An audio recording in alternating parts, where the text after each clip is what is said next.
sa mga balitang pambansa.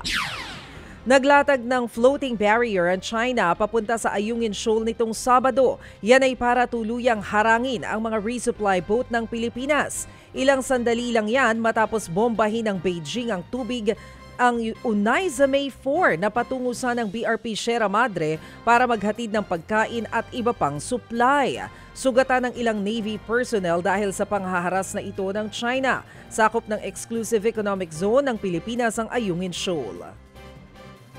Samantala, tiniyak naman ng Pangulong Bongbong Marcos Jr. na gagawin ng pamahalaan ang lahat para mapauwi sa expelled Negros Oriental Congressman Arnolfo Teves Jr. Inaresto ng Timor-Leste Police ang designated terrorist noong Huwebes sa bisa ng Red Notice ng Interpol. Ayon sa Pangulong Marcos, gagawin ng Pilipinas ang lahat para mapanagot ang dating kongresista sa mga akusasyon laban sa kanya. Nahaharap si Teves sa kasong murder kaugnay ng pagpatay kay Negros Oriental Governor Degamo at sa iba pa. Inaasikaso na ng National Central Bureau sa Dili City ang extradition o pagpapauwi kay Teves dito po sa Pilipinas.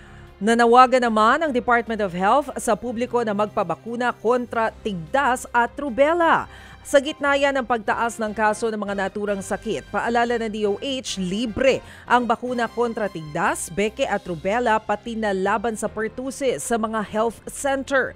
Nauna nang naalarma ang World Health Organization o WHO sa mabilis na pagkalat ng mga kaso ng tigdas. Umabot kasi sa 306,000 ang bilang ng mga tinamaan nito sa buong mundo noong 2023.